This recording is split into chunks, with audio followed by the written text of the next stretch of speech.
Hollyoaks' two biggest villains to team up ahead of huge anniversary scenes. Hello everyone, welcome to my channel. I hope everyone is having a wonderful day. Before starting the video, please go ahead and hit the subscribe button and give this video a like up. Hollyoaks has revealed some more details about the team-up between two of its biggest villains following tonight's episode, including who might be getting suspicious. Tonight's episode saw Claire Devine track down on-the-run serial killer Jez Blake in the woods and offer a sinister proposal: team up and get their revenge at Diane and Tommy Hutchinson's upcoming wedding. Emmerdale villain exits for good after the show's darkest scenes of the year. This week has also seen Claire get close to Perry Lomax, encouraging her to be the wedding planner for the nuptials. Tonight's episode saw that go even further as Claire seduced Perry and got into her bed. And that's where the new spoilers come into play for next week, as Perry's mom Leela will become suspicious of how close Perry is getting to evil Claire. Related, Best Film and TV Tours for 2025. Perry brushed off Tom's concerns about Claire in tonight's episode, as he came in a bit too strong, understandably, considering his history with the villain, which allowed Claire to twist his words and make him out to be controlling. Can Leela get through to Perry? Other spoilers for next week include Claire and Jez devising their plan to crash the wedding, while a cloud still hangs over the rest of the Blake family with Jez still on the run. Our soap insider said, as the 30th anniversary draws closer, it seems that this year's two biggest villains are coming together to cause chaos. Jez is still on the run, but Claire has discovered his whereabouts, and the pair make a very dangerous plan. Why do they want to wreck Tommy and Diane's wedding, and who in the village should be scared? Related, Hollyoaks' 30th anniversary deaths teased as Ruby O'Donnell issues warning. Interestingly, Claire actor Gemma Bissix teased that the unholy union of villains may not be all that harmonious. I think that because Jez is in a position where he's done a lot of things, he's going to become a bit vulnerable himself, she told us exclusively. I think Jez should be very, very scared of Claire Devine. A shock alliance is brewing in the underworld of our narrative universe. Two of the most ruthless, cunning, and feared antagonists ever known have decided to cast aside rivalry and unite ahead of a landmark anniversary event that promises to change everything. Their motives intertwine, their ambitions align, and the stage is set for a confrontation that could reshape the balance of power. Citizens, heroes, and insiders brace themselves for scenes of devastation, betrayal, and revelation. Prologue: the tension before the storm. In every saga there comes a moment when darkness looks more ominous than ever before. When the whispers of alliance echo in alleys and secret meetings dot the underbelly of the world, that moment is now. Rumors have swirled for weeks. Shadowy figures seen together in distant locations. Cryptic signals transmitted over intercepted lines. Eyes in every city felt the weight of an upcoming shift. No one quite believed that the two greatest villains in existence would ever join hands, until now. For years they had danced on opposite edges of power, each seeking dominance, each carving their own path through fear, strategy, and chaos. They fought separately, they plotted separately, sometimes they clashed. Yet now they find that fate itself demands collaboration. The looming anniversary of a cataclysmic past event demands it. That anniversary marks the turning point. It is a moment when old wounds reopen. It is a moment when the scars of history pulse anew, and into that wound they plan to step together. The Villains, Portraits of Terror. To understand why this union is so astounding, one must first grasp the nature of these two antagonists, each emblematic of fear, each forged by cruelty, and each unmatched in ambition. The Shadow Sovereign. Heed is whispered in frightened speech, known by a single title, the Shadow Sovereign. He builds his empire in the dark, preferring manipulation, whispers, subversion. His network spans continents, spies, informants, secret agents, digital surveillance, blackmail. He rules from behind the veil. He is patient. He is calculating. He seldom acts in brute force unless necessary, preferring the delicate push that topples from within. He controls economies, governments, underworld syndicates, and public sentiment, often without ever showing his face. His rise was gradual. No one remembers a time when he did not exist. In every revolution, every scandal, there was a trace of his influence. He is the silent drummer behind riots, the phantom in whisper campaigns, the ghost in the bloodstream of power. The Iron Tempest. Opposite in style, the Iron Tempest thrives in spectacle. He is a raw force and a thunderous presence. Where the Shadow Sovereign whispers, the Iron Tempest roars. He commands legions of mercenaries, machines, and devastating weapons. He is war incarnate. His rise was brutal. He stormed through fortress after fortress. He seized land, crushed resistance, established rule by fear. His name carries weight. When he moves, cities tremble. When he stands, armies pause.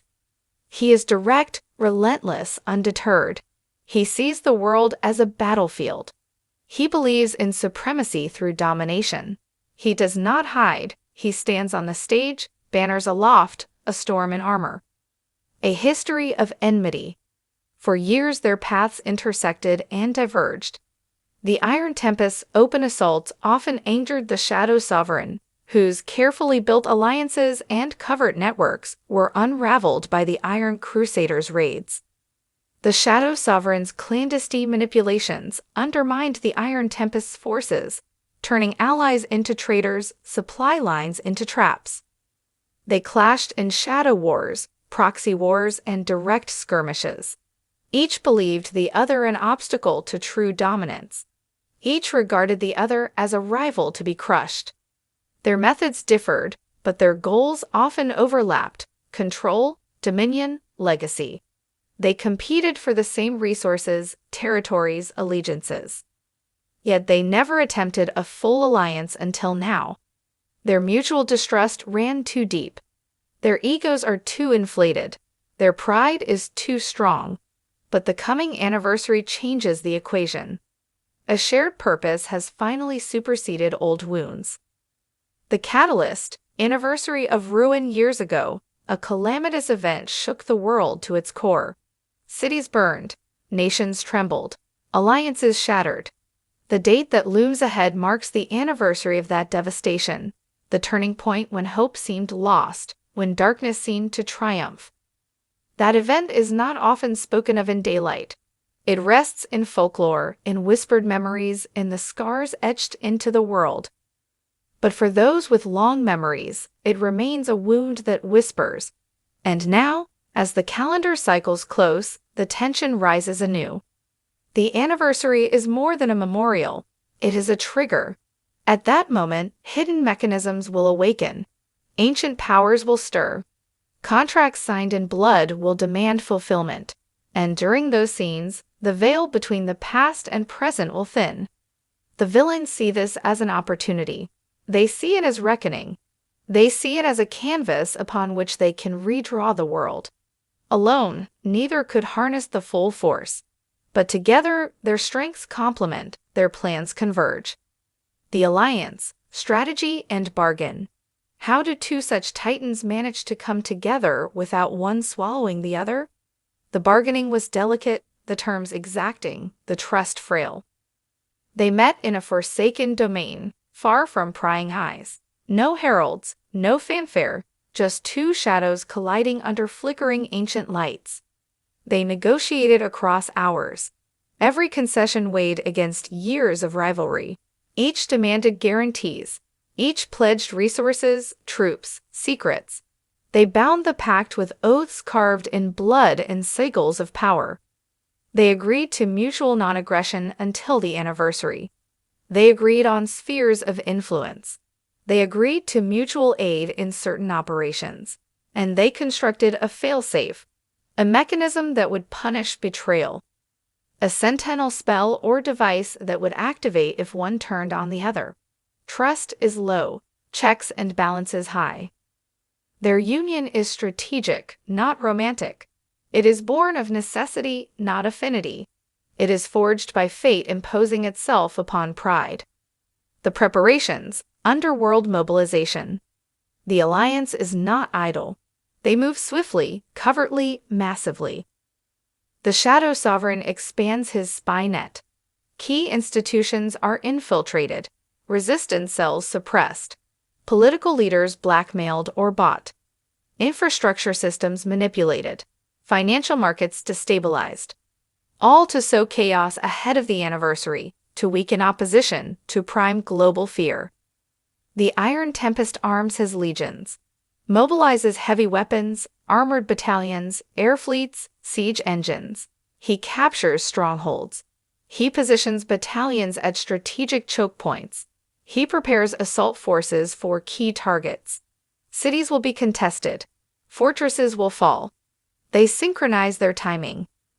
The Shadow Sovereign issues orders to his network, destabilize key cities, provoke crisis, disrupt supply lines. The Iron Tempest forces will then strike those flashes of weakness.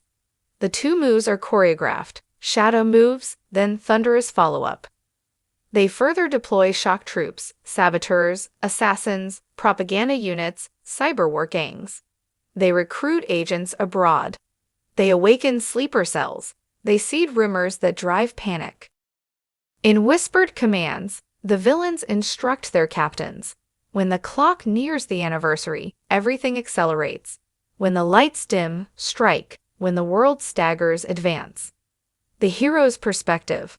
Alarm and confusion. On the hero's side, alarms ring. Intelligence agencies detect anomalies. Sudden increases in encrypted traffic. Movement of heavy equipment. Financial disturbances. Disappearance of minor agents. False reports of disasters. Rumors, false leads. But the alliance goes unnoticed until too late. The heroes think one threat, not two. They scramble resources. They dispatch special units. They monitor the Shadow Sovereign's tangled web. They reinforce cities threatened by the Iron Tempest. But they lack the insight that these two threats are now working in unison. Complicating matters, internal divisions among the heroic ranks deepen. Some factions suspect betrayal. Some believe one villain is cunningly misdirecting blame onto another. They hesitate. They distrust each other. Coordination falters. This uncertainty plays into the villain's favor. They watch the heroes stumble, misallocate forces, react with delay. Their window tightens. They know the moment will come when minuscule slippage becomes catastrophe. The countdown, days in darkness. In the days leading to the anniversary, activity intensifies. The Shadow Sovereign triggers systems across nations. Blackout pulses, communication blackouts, stock crashes, staged terrorist incidents, digital meltdowns. The Iron Tempest readies his legions, warships in harbors, armored columns on borders, air forces circling cities. On the night before, a ghost storm brewed. The sky flickers under unnatural auroras. Satellites glitch. Energy grids snarl. Panic pulses through capitals. Citizens glimpse shadows moving in the fog. Streets empty. Emergency sirens crackle. The villains see the signs. They know the moment is near. Their uneasy alliance teeters. Each side watches the other, waiting. The fail-safe mechanisms hum under the surface. The veil between past and present things. The anniversary's hour draws close. The anniversary at midnight, scenes of ruin. When the hour strikes, the plan unfurls at once. In capital cities, explosions rip through infrastructure. The Iron Tempest forces surge forward into chaos. Under cover of collapses and ruptures, his troops seize strategic points.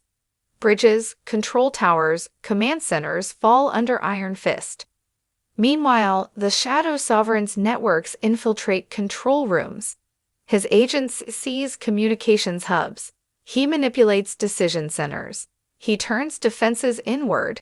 He forces heroic commands to fracture, to waste time, to misdirect. In the darkest moments, the two villains converge on a focal target, the old citadel, the symbolic heart of defiance. As thunder roars and the ground quakes, they move in tandem. The Shadow Sovereign's illusions shield the Iron Tempest's assault. The iron waves carve paths through defenses the shadow has softened. Inside the citadel, heroes, guardians, defenders stand their last. But ambushes unfold, betrayals expose rear guards, traps ensnare champions. The villains descend on the central core. They confront the defenders. The battle is ferocious. At the climax, the two villains step forward, side by side, in a tableau of darkness. The city watching flickers. The world holds breath. Their combined might overwhelms. The citadel's defenses shatter. The heroes fall back. The anniversary's ritual intensifies. Archaic energies surge. Power sealed long ago awakened. The air crackles. The past bleeds into the present. The villains draw on that energy. They reshape reality around them. The anniversary is their gateway. The aftermath, new world rising. When dawn breaks, the world is altered. Cities lie scarred. Governments reel. Heroes are scattered, chastened, injured, grieving. The Grand Citadel is in enemy hands. The symbolic heart of resistance now beats under villainous rule. The Alliance holds, barely. They stand in that fortress, surveying the ruin. The Shadow Sovereign with his calculating eyes. The Iron Tempest with his stormed countenance. Together they issue proclamations. They claim dominion. They promise order in exchange for obedience. They begin restructuring. They consolidate power. They purge dissent. They enforce new alliances. They punish treachery. They broadcast to the world. This is the new regime. The heroes must regroup. They must resist. But for now, the villains have the stage. Thanks for watching this video. Please subscribe to our YouTube channel, Hollyoaks Update, and stay with us.